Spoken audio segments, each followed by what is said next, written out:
Messieurs, dames, bonjour, bienvenue dans cette nouvelle vidéo qui va être très particulière. J'accueille tout de suite mes invités du jour, Pierre Cross, bonjour, Gwen et Léo. Effectivement, là on est sur une thématique un peu particulière. Aujourd'hui, une psy va juger notre santé mentale. Ça fait longtemps que je voulais traiter de cette thématique, mais je ne savais pas trop comment l'aborder. Je voulais vous remercier d'avoir accepté de faire cette vidéo parce que finalement, aujourd'hui, on est dans une vidéo où on s'est dévoilé, où on s'est mis à nu. Et Dieu sait qu'il y a des corps qu'on n'a pas envie de voir. Oh non, t'en as pas trop dit, toi. Je pense qu'on va montrer peut-être une facette de nous qu'on montre pas forcément sur YouTube ou sur les réseaux sociaux, parce que sur les réseaux, on montre un peu ce qu'on veut. Alors, comment va se passer cette vidéo? Ce qui s'est passé, c'est qu'on a préparé cette vidéo depuis un mois déjà. On a fait une vraie séance de psy chacun, avec une psy en physique. Ensuite, on a rempli des formulaires pour en savoir plus sur nous. Et ensuite, on a fait une deuxième séance qu'on a fait en visio pour creuser certains points et pour répondre encore à plus de questions. Pour rendre la vidéo un peu plus, on va dire, youtubesque, un peu plus divertissante, je voulais pas qu'on soit trop premier degré, trop alarmant un peu sur la thématique. J'ai voulu faire un jeu et ce qui s'est passé, c'est que la psy qu'on a consultée, elle a établi des profils et on va devoir deviner quel profil correspond à quelle personne. Et aujourd'hui, j'ai l'honneur d'accueillir Manon. Bonjour Manon. Bonjour.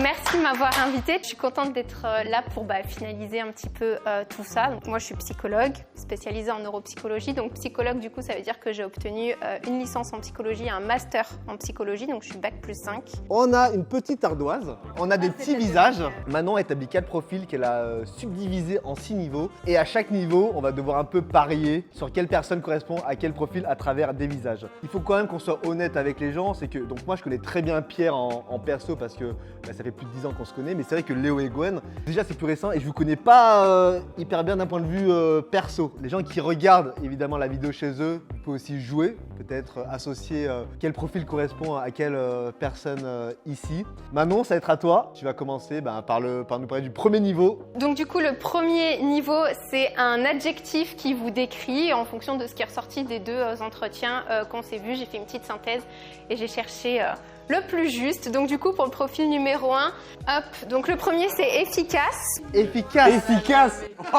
c'est pas moi. Oh, c'est pas moi ça. Le profil numéro 2 c'est discret. Le profil numéro 3 du coup c'est anxieux. Toi, t'es discret un peu. Moi, je suis discret. Tu penses? Ouais. Et le profil numéro 4 du coup c'est rancunier. Oh! Comme c'est pas du tout des adjectifs qui ont été directement discutés, on sait pas si elle a conclu ça. Ça se trouve, elle a conclu que j'étais rancunier, mais alors qu'on n'a pas parlé de ça, tu vois. T'es rancunier? Moi? Je sais pas. Ça se trouve, c'est toi, Gwen. Si quelqu'un te coupe la route en scout, là. Je vais le chercher. Voilà. On affiche au montage moi ce que je pense. On suit un peu ta game à toi. On suit ma game là de mon point de vue. Vous êtes en POV sur moi. Deuxième niveau, c'est le trait de personnalité qui est ressorti le plus. Donc le questionnaire, c'est un questionnaire qui se base sur ce qu'on appelle nous en psychologie le Big Five. Donc du coup, c'est 5 grands traits de personnalité qui dominent un petit peu chez la personne sous forme de gradient. On peut s'en souvenir sous l'acronyme de OCEAN. Donc O, du coup, c'est pour l'ouverture d'esprit. C, c'est pour le caractère consciencieux. Le E, c'est pour pour l'extraversion, pardon. A, c'est pour l'agréabilité. N, du coup, c'est nous ce qu'on appelle la nervosité, donc c'est la stabilité émotionnelle. Donc pour le profil numéro 1, ce qui est le plus ressorti, du coup, c'est le O, c'est l'ouverture d'esprit. Pour le profil numéro 2, ce qui est ressorti le plus, du coup, c'est la stabilité émotionnelle. Moi, j'ai mon idée. Est-ce qu'il y en a déjà qui vont changer leur vote là? Ouais, si, moi, déjà, la change. Et pour le profil numéro 3, du coup, c'est l'extrême inverse, c'est une instabilité émotionnelle. Là, je vais changer, hein. Mais Léo, Moi, je suis pas instable en vrai. Hein. Attends, c'est pas un truc que je verrai chez toi. Ou alors je te connais mal. Il s'est quand même rasé le crâne sur un coup de tête. Hein. Par contre, le profil 1, je suis un peu jaloux. Efficace, ouvert d'esprit. C'est quoi le troisième? Il baisse bien? Enfin, Il y a un truc sur ça? Parce que moi, j'ai pas répondu à ce jeu là-dessus. Hein. Et le profil numéro 4, du coup, ce qui ressort le plus, c'est le caractère consciencieux. La rigorosité dans le travail, c'est tout carré. T'as le profil 4? Moi, j'ai peut-être changé certains trucs. Moi, pour l'instant, je crois que ça reste. Hein. Non, mais Gwen, je sais pas où la foutre. Moi, je t'avais mis pour efficace, par exemple, mais l'ouverture d'esprit me fait bon. Gwen, quand tu bannes des gens sur Twitch, est-ce que tu les débannes rapidement? Jamais de la vie. Quand tu dis stabilité émotionnelle, est-ce que tu peux expliquer concrètement ce que ça signifie? Est-ce que j'ai du mal à l'imaginer? Ça veut dire que dans la régulation des émotions, c'est OK. Il n'y a pas de problème dans la régulation des émotions. c'est-à-dire que si il y a une situation qui arrive et qui provoque du stress, ça peut provoquer du stress parce que de toute façon, les émotions, on ne peut pas les contrôler. Par contre, ce qu'on peut contrôler, c'est la réaction qu'on a à cette émotion et donc ces réactions sont complètement adaptées. Tu sais que moi, je fais un petit change là. Tu fais un change? Un petit changing là. Et attends, est-ce qu'on peut revenir sur l'ouverture d'esprit? Parce que j'ai l'impression qu'il y a un débat là-dessus. L'ouverture d'esprit, ça va avec le côté un peu créatif, un peu... Et du coup, pour terminer sur l'explication, le caractère consciencieux, quand même, on est sur voilà, la rigorosité, c'est carré, on est sur le degré de contrôle qu'on peut avoir sur notre vie. Non, mais pas besoin de parler du P4 plus longtemps. Du coup, le niveau 3, c'est une peur qu'on a abordée ensemble ou que j'en ai déduit à défaut d'avoir trouvé un nom rigolo à cette peur, enfin un nom scientifique plutôt, pardon. Ah mais ça se trouve, nous on connaît même pas le mot. Nous on t'a dit de quoi on avait peur, mais on connaît peut-être pas le mot scientifique. Exactement. Eh oui.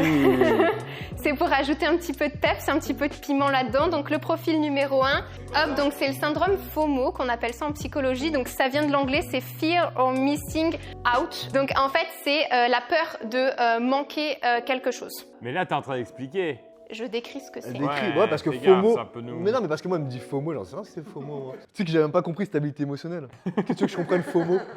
Le deuxième profil, du coup, c'est la podophobie. La peur des pieds? Eh oui, c'est sûr. Le troisième niveau, pardon, du coup, c'est l'agoraphobie. Mais tu sais que là, j'ai un doute sur tout le monde maintenant, c'est sûr. Et le quatrième niveau, du coup, c'est la claustrophobie. T'as un P4? T'aimes pas dans un endroit sombre et tout serré. Arrête de dire que je suis le P4, je peux être le P2 aussi. Agoraphobie, donc t'as peur de... Du monde. L'agoraphobie, c'est pas la peur de la foule, on la confond beaucoup. Ça peut arriver quand il y a de la foule, mais l'agoraphobie, c'est la peur de ne pas pouvoir être soutenu ou aidé s'il nous arrive quelque chose dans un endroit. Dans les transports, quand c'est vraiment l'heure de pointe, on serait plus proche de la claustrophobie que de l'agoraphobie. L'agoraphobie, ça serait alors soit dans un lieu, par exemple le métro bondé, c'est pareil, c'est on va se tenir près des portes parce que justement s'il arrive quelque chose et tout ça, on peut directement sortir vers la sortie de secours. Ça va être, on peut aussi éviter certains endroits parce qu'on se dit bah non, il y aura trop de monde, c'est mort, c'est même pas la peine. Ça peut être tout de suite vous rentrez dans un endroit, vous allez checker où est-ce qu'elles sont les sorties de secours, c'est quoi le plan d'évacuation. Tu fais ça, Léo? Non, mais je sais pas, après, on sait jamais ce qui peut se passer. Il peut y avoir un incendie, un attentat, un vol, enfin, je veux dire, tout est possible. Eh ben du coup, moi là, je vais rechanger un truc. Moi j'ai rechangé un truc. Attends, mais qui a peur des pieds en vrai?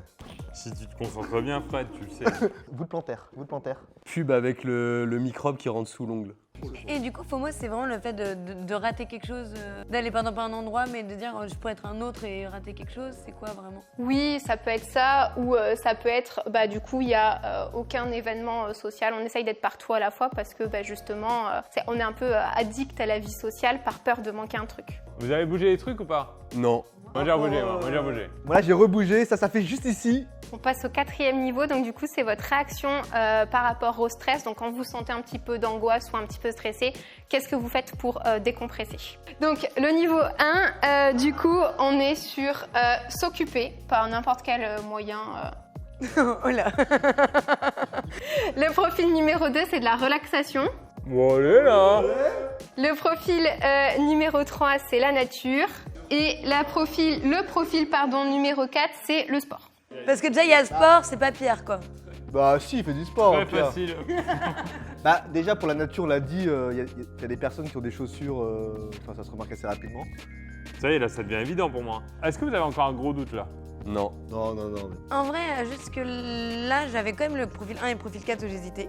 Ah, mais moi aussi en vrai. Il y a quand même le efficace, consciencieux, il y a quand même quelque chose où il aime que quelque chose soit bien fait, quoi, là. On passe au 5e niveau. Hop, donc pour le profil numéro 1, les critères diagnostiques qui sont le plus complétés, c'est le TDAH. Donc TDAH, c'est trouble déficitaire de l'attention avec ou sans hyperactivité. Et ce qui ressort, c'est plutôt le profil hyperactif, impulsif, que le côté manque de concentration. Hop, pour le profil numéro 2, ce qui ressort le plus, c'est le syndrome du stress post-traumatique. Pour le profil numéro 3, c'est les TOC, donc c'est le trouble obsessionnel compulsif. Tu vois un truc qui est mal placé, genre si le vase il est pas aligné avec le verre, ça peut être un TOC, genre tu le réalignes et tout. C'est les TOC de rangement, oui, ça peut être ça. Il peut y avoir aussi les TOC de lavage, les personnes qui se lavent excessivement les mains ou qui prennent plusieurs douches par jour. Il y en a qui n'en ont pas là. Ouais. Et on peut aussi avoir les TOC de vérification, donc ceux qui vont vérifier que les portes sont bien fermées, que le gaz est bien éteint, que les lumières sont bien éteintes. Ça peut être aussi des... Tu me dis si je me trompe Manon, mais des pensées un peu obsédantes qu'on n'arrive pas à contrôler aussi. Aussi, il y a aussi la catégorie du TOC, le TOC pur qu'on appelle, c'est le TOC cognitif où en fait il n'y a pas ce côté visible à l'extérieur et tout se passe dans la tête. Et pour le profil numéro 4, parce que je ne l'ai pas noté, hop, c'est l'anxiété sociale. L'anxiété sociale, c'est la peur d'être jugé négativement par les autres à partir du moment où on va se mettre en avant. Bon, je m'en fous des commentaires, moi je les bannisse tous de toute façon. Mais ça m'a presque fait douter là quand même. Attends, excuse-moi.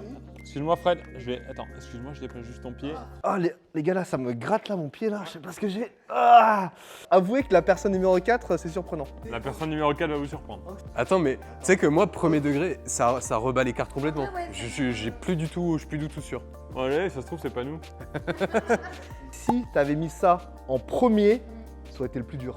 6e et dernier niveau. Le dernier, mais pas des moindres, donc du coup on est sur une situation qui a pu être problématique ou qui peut vous poser problème dans votre vie de tous les jours, qu'elle soit au boulot, qu'elle soit dans la vie perso. Donc je ne décrirai pas la situation en tant que telle pour pas trop vous spoiler. On va juste se baser sur 3 indicateurs sur lesquels nous on se base en TCC, donc les thérapies cognitives et comportementales. Donc on se base sur l'émotion que vous avez ressentie dans cette situation avec un gradient 0, pas du tout 10, la plus grosse émotion de votre vie. La pensée dominante que vous avez dans ce type de situation et le comportement que vous avez eu dans ce type de situation. Donc pour le profil numéro 1, du coup, l'émotion ressentie, donc je vais mettre un petit cœur comme ça, vous savez que c'est l'émotion. On est sur la frustration. Et on est sur un niveau à 7-8 sur 10. Donc on est sur un gros niveau de frustration. La pensée qui va pouvoir y avoir, on va faire un petit nuage. La pensée, ça va être les classiques du j'aurais pu, j'aurais dû mieux faire ça, ce genre de choses. Et le comportement, donc du coup je vais faire un petit bonhomme, ça va être tourner en rond. Pour le profil numéro 2, du coup l'émotion c'est de la panique. La petite pensée qui va avec la panique, c'est est-ce que c'est assez? Est-ce que c'est assez? De panique. Et le comportement, c'est un retrait social. Le profil numéro 3, l'émotion, on est sur de l'anxiété à 6 sur 10. La pensée qui va avec, c'est est-ce que j'en ai vraiment besoin? Donc je mets que vraiment pour vraiment insister là-dessus parce que c'est ce qui revient dans la pensée. Et le comportement, passer plusieurs heures sur internet pour tout comparer. Je vais mettre comparer. Et le 4e profil, donc l'émotion, on est sur un stress modéré, on est à peu près 6 sur 10. La pensée qui va avec, c'est si je réussis pas ça, les gens vont penser que je suis nulle, donc on est plutôt sur quelque chose d'injonction.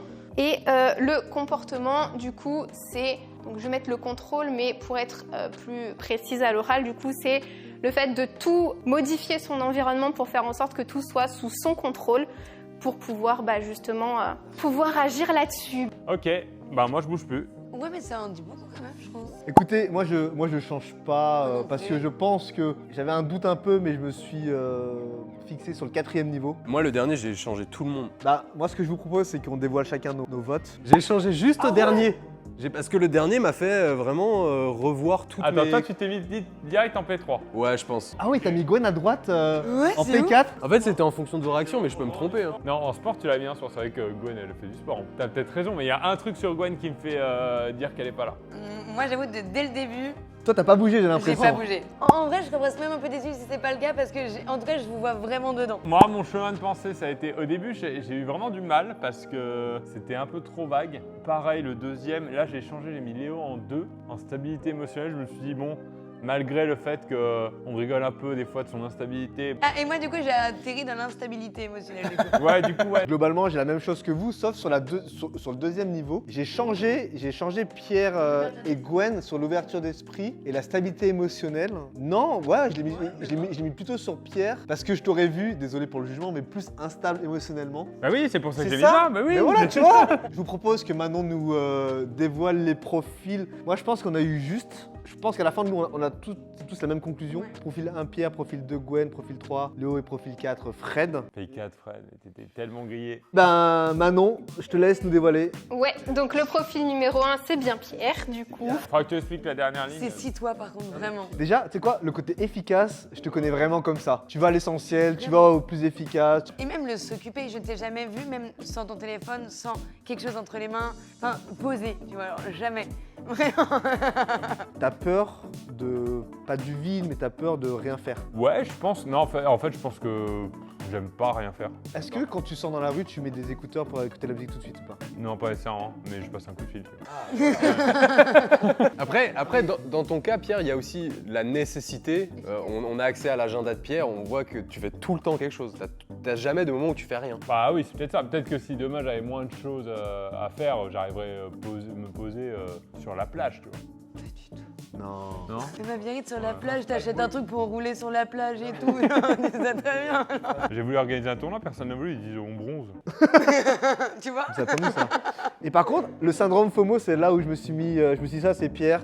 Et c'est vrai que Pierre, il aime pas être un peu out, quoi. Ouais, moi j'aime bien la vie sociale, quoi. Il y a beaucoup de gens qui me disent aussi ressentir la même chose, c'est parfois être addict à la vie sociale. C'est-à-dire que ne pas supporter qu'il y a un truc qui se passe avec une bande de potes et de pas en faire partie. Du coup, se dire ouais, mais je suis fatigué, bon, j'y vais quand même. Et au final, tu te dis, mais en fait, quand je suis pas là, c'est mieux ou pas? Et des fois, t'as envie d'entendre ouais, hier c'était chiant, t'as envie de te dire en fait quand je suis pas là c'est nul. Et quand t'entends le contraire, bah tu dis ah bah peut-être qu'en fait c'est moi le problème. Et le summum, c'est si on lui dit ah bah t'as loupé ça. Ça, ce que je disais, c'est les exemples de quand t'es petit et tu sais t'es malade une journée et le lendemain tous tes camarades te racontent la journée, t'as l'impression d'avoir raté la meilleure journée. TDAH, c'est quoi? C'est le côté hyperactif, faut tout le temps s'occuper. Je sais que j'ai un peu du mal avec l'ennui, donc dès qu'il y a cette notion-là, ça va décupler ce sentiment. Enfin, si je refuse un événement social, on va dire, et que derrière je reste le soir chez moi devant la télé tout seul, ouais, je vais me dire bon, bah, en fait, je suis naze. Alors que non, c'est peut-être bien de se reposer un peu, d'être un peu solo. Donc, je sais pas, je vais avoir tendance à vouloir faire un truc même tout seul. Donc ça peut se réfugier dans le travail. J'ai pas besoin, c'est pas urgent, j'ai pas envie, mais ça me rassure un peu de me dire bah au moins j'ai fait des choses, j'ai accompli des tâches. Des fois je me mets aussi des nouvelles passions entre guillemets parce que je sais qu'elles vont m'occuper l'esprit quand je vais culpabiliser de rien faire. J'ai une batterie électronique chez moi, bah dès que je sens que ça pourrait être du moment d'ennui, je m'améliore dans ça. Les moments où j'en aurais plus besoin, je vais un peu abandonner ça parce que c'est plus peut-être un pansement de trucs que j'utilise pour pas m'ennuyer. Profil numéro 2. Profil numéro 2, c'est bien Gwen. Je pense que sur le discret, je me suis dit, bah, de nous quatre, la personne la plus discrète, moi je me dis, bon, c'est toi, Gwen, je l'ai fait vraiment par élimination. Et après, j'étais sur la stabilité émotionnelle. Je me suis dit, je vois plus sur l'instabilité émotionnelle. Mais ça, du coup, c'est très drôle le côté où justement on a encore cette image de parce qu'on peut pleurer ou même exprimer. Du coup, j'exprime mes émotions, de croire que c'est parce que du coup, je suis en instabilité. Mais de les exprimer ne veut pas dire qu'on est instable pour autant. C'est justement l'exemple même de la stabilité émotionnelle. Je pleure toujours quand même pas mal. Ça, c'est le truc. Mais c'est pas quelque chose qui me dérange tant que ça. Genre, en vrai de vrai. Parce que je trouve que autant qu'on est en colère et après que ça s'arrête, on s'en veut, autant une fois qu'on a bien pleuré, ça fait du bien. Donc je me dis, bah si ça me fait du bien, tant mieux quand même. Bah, je suis plus linéaire quand même dans mes émotions. Je sens d'où ça vient. Et même si des fois, par exemple, je sens que j'ai plus besoin de me calmer ou des trucs comme ça, mais maintenant je le ressens et je sais pointer du doigt à l'instant T et ça pour moi ça a beaucoup changé. En fait j'arrive chez moi à être vulnérable, c'est-à-dire que même si j'ai pleuré déjà devant vous, c'est-à-dire que je suis assez à l'aise pour pouvoir sortir mes émotions avec vous. Alors que par exemple des gens qui me connaissent que de temps en temps où on n'a jamais rien fait quoi, ils me verront ni m'énerver ni quoi parce que du coup bah genre c'est même pas envie, j'ai même pas envie de leur donner mes émotions en fait. Ils ne les méritent presque pas en fait genre. Là, en fait c'est toi t'es peut-être émotive mais t'es stable émotionnellement. Ça reste qu'Anto cantonné à la situation, c'est-à-dire qu'il va y avoir le pic d'émotion, on le gère après et ça revient au niveau du milieu, quoi, le niveau de stabilité émotionnelle, là où l'instabilité émotionnelle, ça rumine. En tout cas, pour la stabilité émotionnelle aussi, c'est vraiment un travail que j'ai fait sur moi. Et plus tard, ce qui m'a fait débloquer le fait de vraiment aller voir quelqu'un, je sentais que je faisais même émotionnellement plein de crises, mais aussi bien dans les pleurs que dans la colère. Il n'y avait plus un juste milieu et je me suis dit, c'est pas normal et j'aimerais beaucoup apprendre à vraiment mieux gérer mes émotions et comprendre pourquoi je suis énervée à cet instant T, qu'est-ce qui m'a énervée, etc. Et donc du coup, ça a changé ma vie. J'ai déjà ces émotions un peu, on va dire, parasites qui venaient s'immiscer dans mon cerveau après, qui étaient quand même dures à gérer, qui sont parties. Quand je monte au niveau colère, je sens d'où ça vient et donc je sais comment plus calmer et pouvoir dire que ça m'énerve sans montrer que je suis énervée. Et effectivement, il ne faut pas attendre que ça vienne handicaper notre vie sur tous les plans à partir du moment où on se sent un inconfort, où on se sent pas très bien et où on aimerait être aidé là-dessus. C'est ok, on peut y aller, il n'y a pas besoin d'attendre d'être au fond du trou pour pouvoir y aller parce que justement, c'est aussi un travail qui met aussi plus de temps quand on est juste sur quelque chose de léger ou même modéré.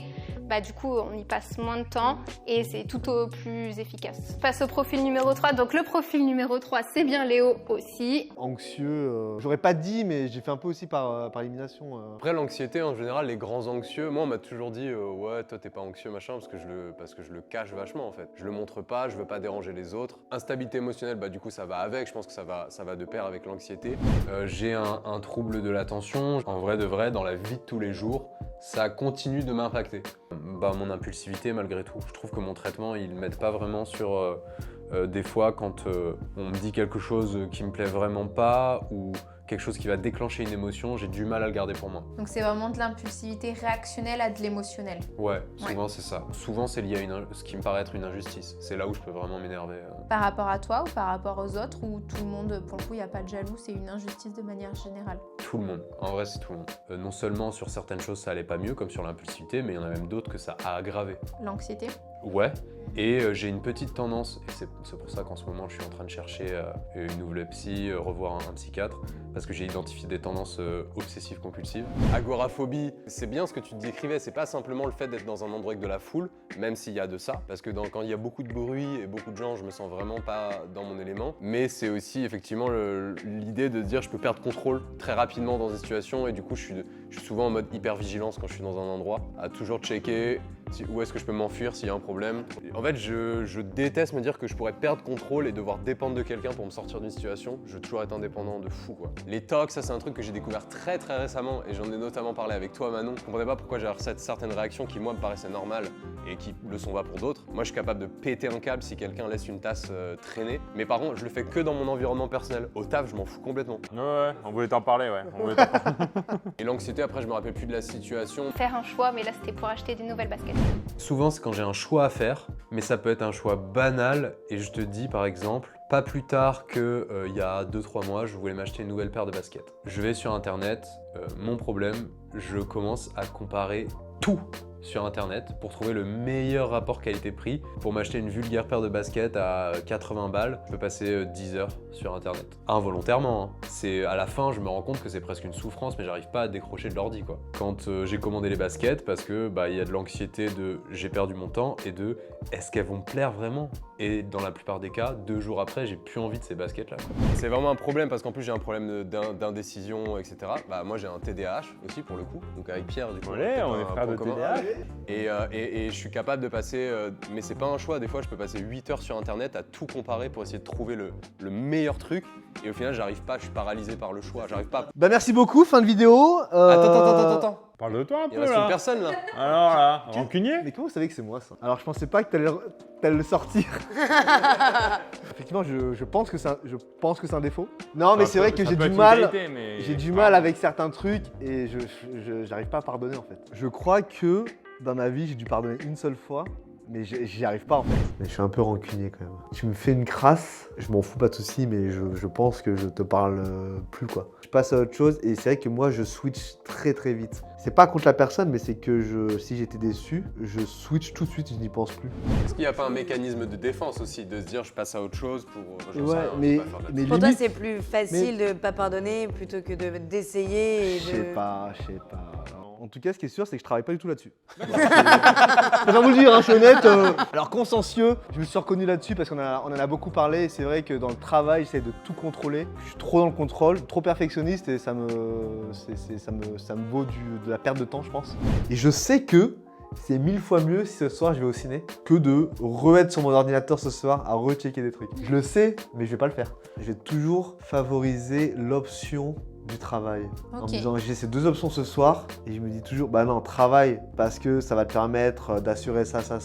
Et je vais toujours choisir cette option. Mais est-ce que c'est pas aussi parce que j'ai pas encore 50 000 expériences dans ce domaine-là, que je maîtrise pas certains types de travail de ma nouvelle carrière de youtubeur qui fait que je suis dans le full contrôle. Mais en fait, j'ai envie de te dire que j'ai l'impression que c'est un trait de caractère qui est chez moi depuis longtemps.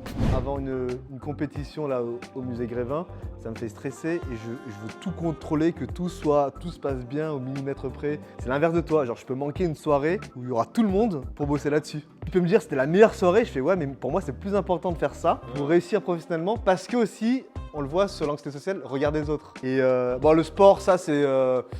Dès que je vais mal, je vais faire des squats. Et la claustrophobie, ouais.